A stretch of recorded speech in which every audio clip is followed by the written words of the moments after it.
Hello friends, स्वागत है आपका हमारे यूट्यूब चैनल पे जिसका नाम है general knowledge and current affairs. तो लेके आ गए हम 6 अक्टूबर 2021 की करंट अफेयर्स।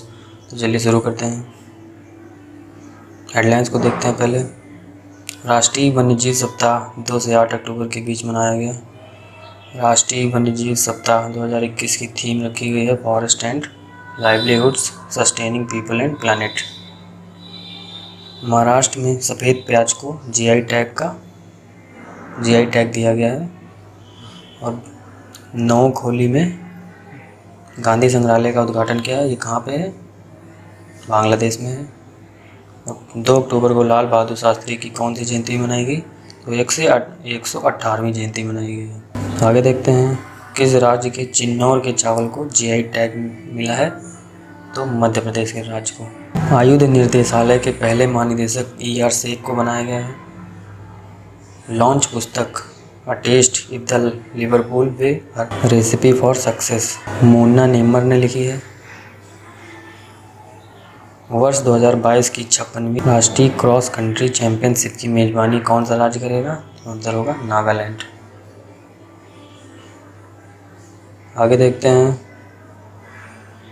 किसने मेरिलबोर्न क्रिकेट क्लब के अध्यक्ष के रूप में कार्यभार संभाला है? तो क्लेयर कॉनर।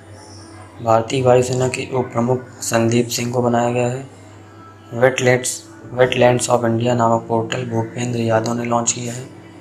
और गुलाबी गेंद में टेस्ट क्रिकेट में अपना शतक लगाने वाली पहली भारतीय महिला स्मृति मंदाना बनी है। Global next time achievement award Dinesh Sahara को मिला है। घनश्याम नायक का निधन हुआ, वह एक कलाकार थे। किस राज्य के चावल की किस्म वाला कोलम को जीआई टैग मिला है? तो इसका आंसर होगा महाराष्ट्र। भारत और किस देश के बीच संयुक्त सैन्य अभ्यास मित्र शक्ति शुरू हुआ? इसका आंसर होगा श्रीलंका। क्वेश्चन को देखते हैं, 1994 से हर वर्ष शिक्षक दिवस कब मनाया जाता है? ऑप्शन पहला होगा 4 अक्टूबर, ऑप्शन दूसरा होगा 5 अक्टूबर, ऑप्शन तीसरा होगा 6 अक्टूबर, ऑप्शन चौथा होगा 7 अक्टूबर। तो दोस्तों इसका आंसर होगा ऑप्शन दूसरा 5 अक्टूबर। 1994 से हर वर्ष 5 अक्टूबर को विश्व शिक्षक दिवस मनाया जाता है। यह दिन शिक्षकों की स्थिति से संबंधित 1966 के अंतर्राष्ट्रीय श्रम संगठन इंटरनेशनल लेबर ऑर्गेनाइजेशन यूनेस्को की सिफारिश को अपनाने की वर्षगांठ के उपलक्ष्य में मनाया जाता है, जो शिक्षकों के अधिकारों और जिम्मेदारियों के संबंध में मानक निर्धारित करता है। और 2021 की विषय वस्तु है teachers at the heart of education recovery. पहला क्वेश्चन है, इंडियन स्टील एसोसिएशन ने 1 अक्टूबर 2021 से किसे अपना महासचिव और कार्यकारी प्रमुख नियुक्त किया है? ऑप्शन होंगे आलोक सहाय, अमित श्रीवास्तव, वीरेंद्र गोयल और महेंद्र सिंह। तो दोस्तों इसका आंसर होगा ऑप्शन पहला आलोक सहाय। तो ये हैं दोस्तों आलोक सहाय।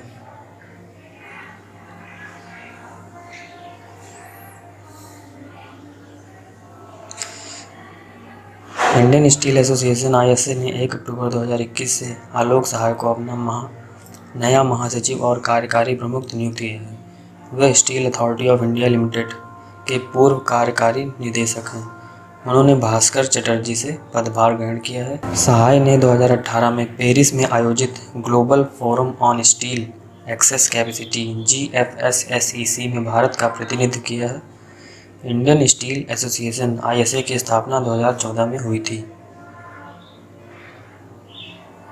आगे देखते हैं, भारत व्यापार संवर्धन संगठन के भारत अंतर्राष्ट्रीय व्यापार मेला IITF का कौन सा संस्करण 14 से 27 नवंबर 2021 तक आयोजित किया जाएगा? ऑप्शन होंगे 25वां, ऑप्शन दूसरा 30वां, ऑप्शन तीसरा 35वां, ऑप्शन चौथा 40वां। दोस्तों इसका आंसर होगा ऑप्शन चौथा 40वां। भारत व्यापार संवर्धन संगठन का भारत अंतर्राष्ट्रीय व्यापार मेला IITF का 40वां संस्करण 14 से 27 नवंबर 2021 तक आयोजित किया जाएगा। यह नई दिल्ली के प्रगति मैदान में आयोजित किया जाएगा। IITF दक्षिण एशियाई क्षेत्र में सबसे बड़े एकीकृत व्यापार मेलों में से एक है। यह स्वतंत्रता के 75वें वर्ष के उपलक्ष्य में आज़ादी का अमृत महोत्सव के एक अभिन्न अंग के रूप में आयोजित किया जाना है।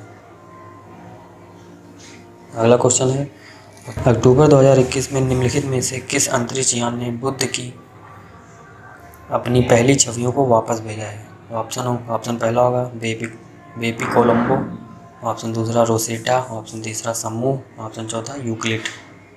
तो दोस्तों इसका आंसर होगा ऑप्शन पहला बेबी कोलंबो।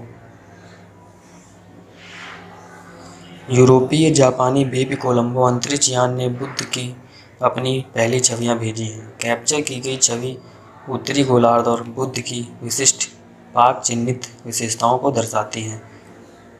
मिशन का नाम इतालवी वैज्ञानिक बेबी कोलंबो के नाम पर रखा गया, जिन्हें ग्रेविटी असिस्ट मैन्युअल विकसित करने में मदद करने का श्रेय दिया जाता है। इसका इस्तेमाल नासा के मेरिनर 10 ने पहली बार 1974 में बुध के लिए उड़ान भरने के दौरान किया था। अगला देखते हैं, अक्टूबर 2021 में PhD chamber of commerce and industry PHDCCI के अध्यक्ष के रूप में किसने पदभार संभाला है? तो ऑप्शन पहला होगा अजय सेठ, ऑप्शन दूसरा होगा मुखमीत एस भाटिया, ऑप्शन तीसरा होगा उर्जित पटेल, ऑप्शन चौथा होगा प्रदीप मुल्तानी। तो दोस्तों इसका आंसर होगा ऑप्शन चौथा प्रदीप मुल्तानी ने पदभार संभाला है। ये हैं दोस्तों प्रदीप मुल्तानी जिन्होंने पदभार संभाला है। आगे देखते हैं, मुल्तानी फार्मास्यूटिकल्स के अध्यक्ष प्रदीप मुल्तानी ने 4 अक्टूबर 2021 को उद्योग निकाय PhD chamber of commerce and industry PHDCCI के नए अध्यक्ष के रूप में पदभार संभाला है। उन्होंने पैरामाउंट केबल समूह के अध्यक्ष और मुख्य कार्यकारी अधिकारी संजय अग्रवाल का स्थान लिया है। साकेत डालमिया और संजय अग्रवाल ने क्रमशः PHDCCI के वरिष्ठ उपाध्यक्ष और उपाध्यक्ष के रूप में पदभार संभाला है।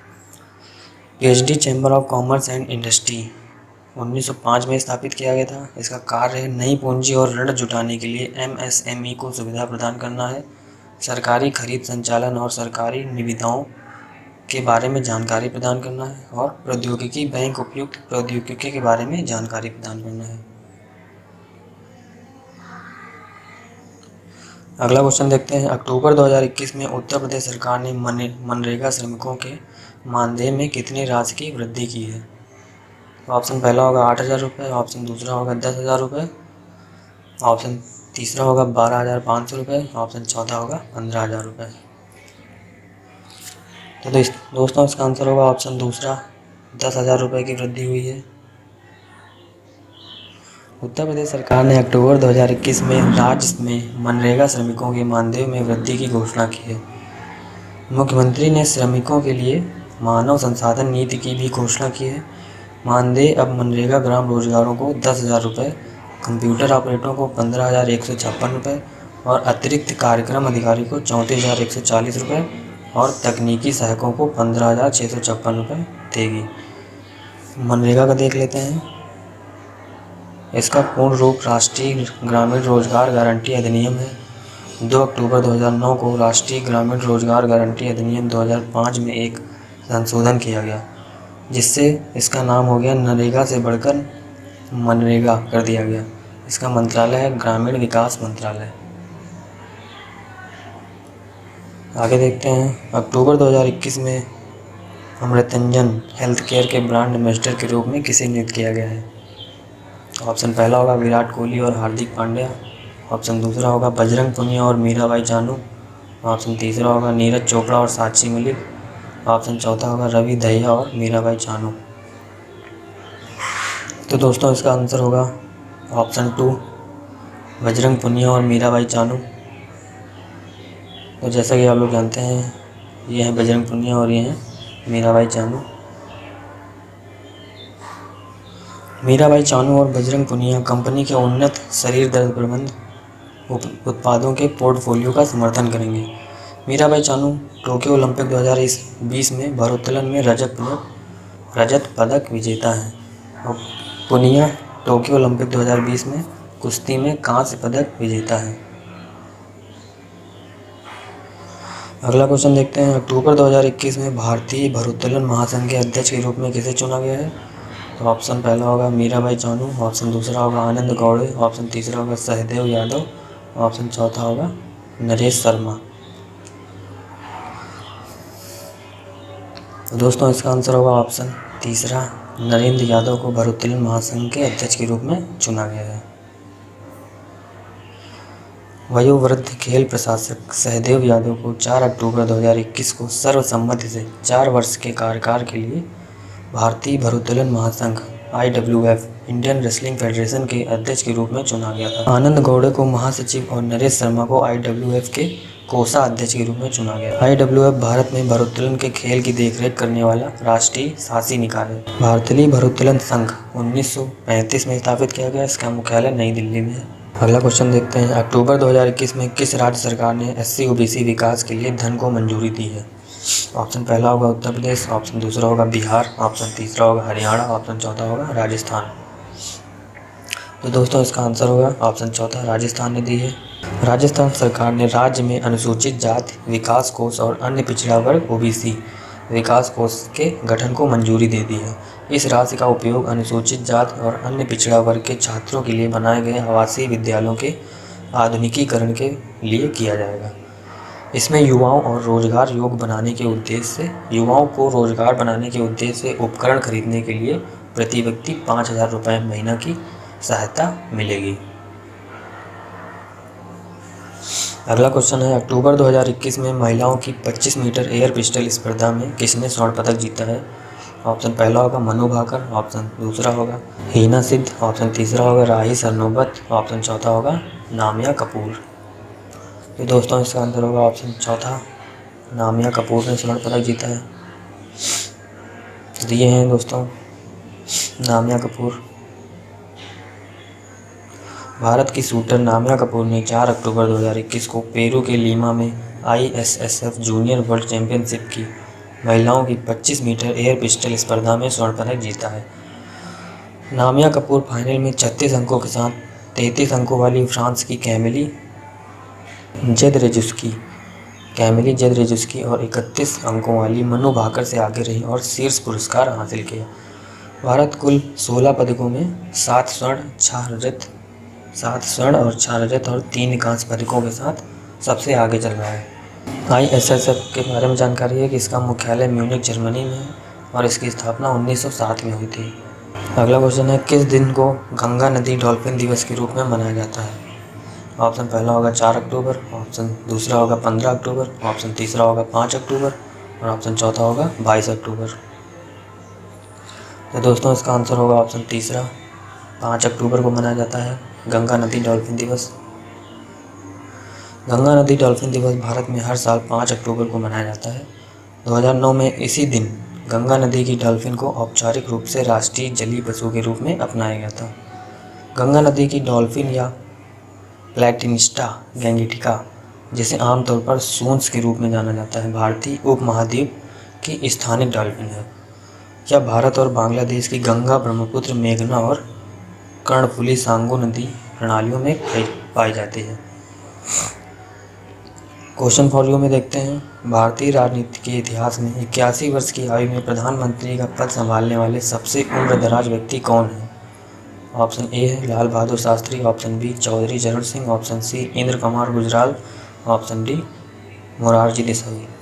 तो दोस्तों इस क्वेश्चन का आंसर आपको कमेंट में बताना है। आशा करते हैं आप ज़रूर बताएंगे। और दोस्तों ये वीडियो आपको कैसी लगी आप लोग कमेंट में बता सकते हैं। आई होप ये इन्फॉर्मेटिव रही होगी। तो अभी तक अगर आपने हमारे चैनल को सब्सक्राइब नहीं किया है तो प्लीज़ सब्सक्राइब कर लें करंट अफेयर्स की वीडियो में। धन्यवाद।